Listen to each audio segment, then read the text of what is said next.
आकाश में एक गोल चांद चमक रहा था। उसी आकाश गंगा में मौजूद तारे टिमटिमा रहे थे। हरे पेड़ों का जंगल दिखाई दे रहा था।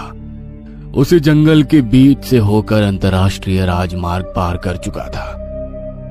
हाईवे के किनारे एक सफेद मील का पत्थर दिखाई दे रहा था।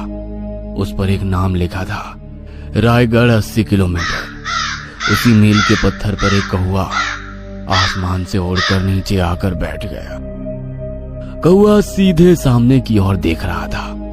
कौवे की लाल लाल आंखें सामने अंधेरे में डूबा राजमार्ग देख रही थी। तभी हाईवे पर दूर से 2 हेडलाइटें चमकी और एक कार आगे आने लगी। यह एक 4 पहिया वाहन था। चालक की सीट पर एक 35 वर्षीय व्यक्ति बैठा था। उसका नाम ऋतिक था। उसकी पत्नी राजनंदा ऋतिक के बगल में बैठी थी और कार की पिछली सीट पर ऋतिक के बूढ़े पिता चंपक चाचा बैठे थे। उनके बगल में उनका 10 वर्षीय पोता रांडूनाथ बैठा था। कार हाईवे पर तेज गति से चल रही थी। ऋतिक दोनों हाथों से स्टीयरिंग व्हील पकड़कर गाड़ी चला रहा था। रायगढ़ 80 किलोमीटर दूर है, हम जल्दी ही पहुंच जाएंगे, ऋतिक ने कहा। तभी एक काला कौवा उड़कर कार के विंडशील्ड पर आया और उससे टकरा गया। इस अचानक हुई कार्रवाई के कारण ऋतिक ने कार पर से नियंत्रण खो दिया। कार डगमगाने लगी, कभी बाएं ओर मुड़ती तो कभी दाईं ओर। ऋतिक ने गाड़ी के ब्रेक दबाए। उस शमशानी सन्नाटे में टायरों के रगड़ने जैसी तेज आवाज आई। कार सड़क के किनारे रुक गई और टायरों से सफेद धुआं निकल रहा था।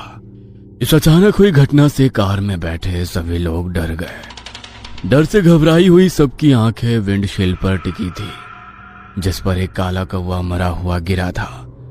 कार के गति के कारण कौवे की खोपड़ी फट गई थी और अंदर से लाल खून बह रहा था।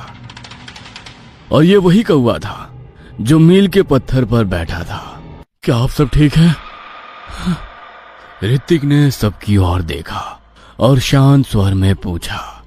सभी ने सहमति में सिर हिलाया और कहा कि हम ठीक हैं। ऋतिक गाड़ी से उतरा।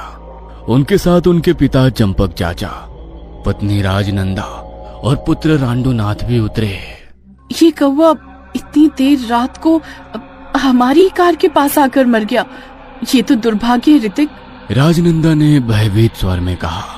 राजनंदा चुप रहो, अरे ऐसी कोई बात नहीं है, ऋतिक ने कहा। बहू सही कह रही है ऋतिक, इतनी देर रात गए कौवे को मरते देखना अशुभ है। आगे चलकर हमारे साथ जरूर कुछ बुरा होने वाला है। उस कौवे की मौत एक चेतावनी है, चंपक चाचा ने बताते हुए कहा। लेकिन ऋतिक ऐसी बातों पर विश्वास नहीं करते थे। बस करो पापा, मैं इन चीजों पर विश्वास नहीं करता। जैसे ही ऋतिक ने ये कहा, उसने सड़क किनारे से एक छड़ी उठाई और खून से सने मृत कौवे को विंडशील्ड से दूर फेंक दिया। चलो कार में बैठो, हमें अभी बहुत दूर जाना है, ऋतिक ने कहा। सभी लोग वापस कार में बैठ गए, लेकिन राजनंदा और चंपक चाचा दोनों डरे हुए थे। उन्हें मन ही मन लग रहा था कि कुछ बुरा होने वाला है। 10 से 15 मिनट के बाद ऋतिक ने राजमार्ग के बाईं ओर एक सड़क देखी। सड़क के किनारे जमीन में गड़ा एक सफेद बोर्ड दिखा, जिस पर लिखा था, रायगढ़ शॉर्टकट। उसी सड़क पर एक तख्त के नीचे एक भिखारी खड़ा था। उसके बदन पर फटी बनियानी थी, नीचे फटी निक्कर, बाल बढ़े हुए थे, चेहरे पर लंबी दाढ़ी थी। उस भिखारी को देखकर कोई भी कहता, अरे ये तो IIT बाबा है। ऋतिक ने भिखारी के पास कार रोक दी। क्या भाई, ये सड़क कहाँ जाती है? ऋतिक ने भिखारी से पूछा। इस पर भिखारी ने अपनी लाल आंखें बड़ी कर ली और बाज की तरह मुस्कुराते हुए बोला,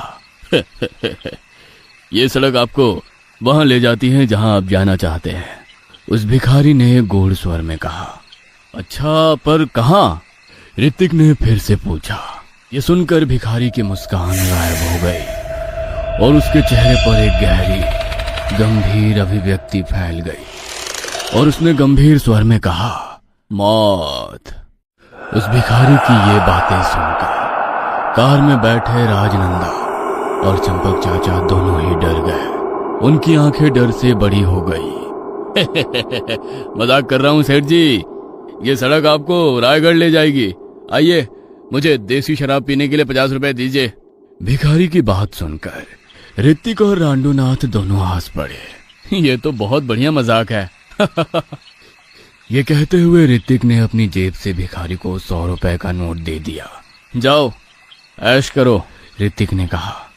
उसी भिखारी ने अपनी जेब से 50 रुपए का नोट निकाला और ऋतिक को दे दिया। मेरा भीख मांगने में नियम है, मैं जितना मांगता हूँ उतना ही लेता हूँ। भिखारी पीले दांत दिखाते हुए मुस्कुराया और कार स्टार्ट की और लाल टेल लाइट दिखाई दी और कार साइलेंसर से काला धुआं छोड़ते हुए चली गई। भिखारी अभी भी उस शॉर्टकट सड़क पर खड़ा था, लेकिन उसका रूप पहले से अलग दिख रहा था। उसके चेहरे पर एक जानलेवा मुस्कान थी। उसकी आंखें लाल हो गई थीं, जैसे कि उनमें खून भर गया हो।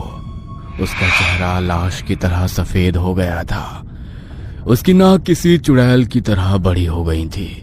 मैंने उनसे 50 रुपए लेकर मौत का टिकट खरीद लिया।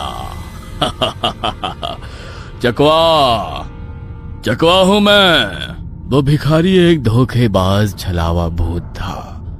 उसने ऋतिक की फैमिली को अपने जाल में फंसा लिया था। अब मौत का खेल शुरू होने वाला था। अचानक भिखारी का शरीर सफेद राख में बदल गया और 50 रुपए का नोट हवा में गोल गोल घूमता हुआ जमीन पर गिर गया और उस नोट के आगे कोई रास्ता या शॉर्टकट नजर नहीं आ रहा था। हाईवे पर ऋतिक की कार तेजी से दौड़ रही थी। ऋतिक, मुझे वो भिखारी बिल्कुल भी अच्छा नहीं लगा। राजनंदा ने कहा। राजनंदा? अरे वो भिखारी है, अंबानी नहीं। उसके कपड़े और पहनावे वैसे ही होते हैं, उसमें ऐसा क्या है जो डर लगे? ऋतिक ने कहा। पिछली सीट पर बैठे रांडूनाथ अपने स्मार्टफोन पर यूट्यूब ऐप पर scary crocodile horror animation channel पर मौत का छलावा नामक वीडियो देख रहा था। दादाजी, ये छलावा क्या होता है? रांडूनाथ ने अपने दादाजी से पूछा। तभी चंपक चाचा ने कहा, छलावा एक चाल होता है रंडू, इसे चकवा भी कहते हैं। एक भयानक भूत होता है। ये रात में जंगल और राजमार्गों पर घूमता है। यह अपने शिकार को धोखा देता है और जब इसका मन भर जाता है तो वो चकवा है छलावा अपने शिकार को बेरहमी से मार देता है। अपने दादाजी के मुंह से ये भयानक खबर सुनकर रंडू थोड़ा डर गया। कार उस काले राजमार्ग पर तेजी से चल रही थी। उसकी पीली हेडलाइटें रास्ता दिखा रही थी। ऋतिक ड्राइवर की सीट पर बैठा था। फिर उसकी नजर सड़क के किनारे थोड़ी दूर चली गई। वहां एक चाय की दुकान थी। दुकान पर 70 वर्षीय चाय विक्रेता था। गैस पर रखा गया कप में चाय उबल रही थी। नल के नीचे काले अक्षरों में दुकान का नाम लिखा था, डॉली चाय वाला। एक बार पी लोगे तो वापस नहीं आओगे। कार चाय की दुकान के पास से गुजरी। थोड़ी देर बाद ऋतिक को एक चाय की दुकान दिखी। दुकान पर एक अधेड़ उम्र का 45 वर्षीय चाय विक्रेता गैस चूल्हे पर रखे बर्तन में चाय हिला रहा था। स्टॉल के नीचे काले अक्षरों में स्टॉल का नाम लिखा था, डॉली चाय वाला। एक बार पी लोगे तो वापस नहीं आओगे।